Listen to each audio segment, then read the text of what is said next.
So you've decided to go solar. The first thing that you would do is reach out to Semper Solaris by giving us a call to our call center.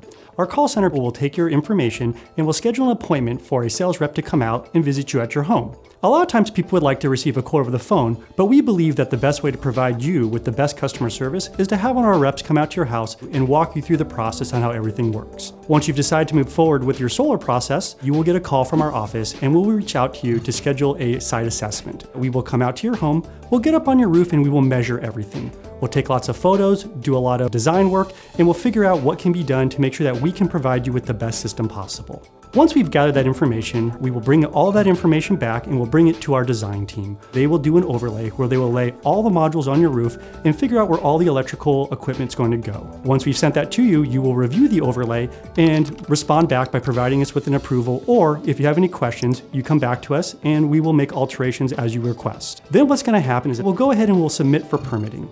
Once we submit everything for permitting, it does typically take anywhere from 2 to 4 weeks to get a permit back from the local AHJ, also known as the authority having jurisdiction.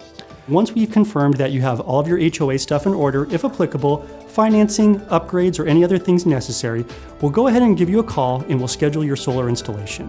On the morning of install, we're going to show up between 8 to 10 in the morning. We'll run through everything with you in regards to how everything's going to be installed, where it's going to be located, and where we're going to put all of your conduit runs.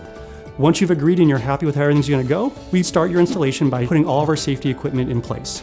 Once all of our safety equipment is in place, we lay out on the roof where all the solar is going to go, and then we attach our racking system to that.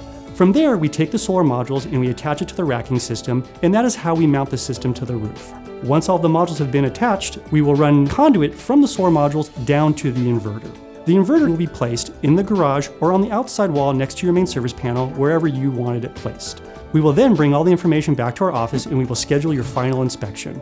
We try to schedule your final inspection within the next day or two, but again, because we're at the mercy of the authority having jurisdiction, sometimes final inspections will take longer than we hope. Once we pass final building inspection, we submit everything to the local utility, and we're basically applying for PTO, which is also known as permission to operate. Permission to operate takes a couple of days from the local utility company. However, in some cases it can take longer. It simply depends on how backed up they are and which utility company we're dealing with. Once we've received PTO, we will give you a call and we'll reach out and we'll go ahead and we'll get your system turned on for you. We'll walk you through how everything works and we'll get you logged into your monitoring system. The great thing about solar panels is that they come with a 25-year warranty. And the warranty is not just on the product itself, but on the actual output of the panel as well. We pride ourselves in providing you, the customer, with the best customer service possible. At any given time, if you have any questions, you can always reach out to your local branch or to your sales rep.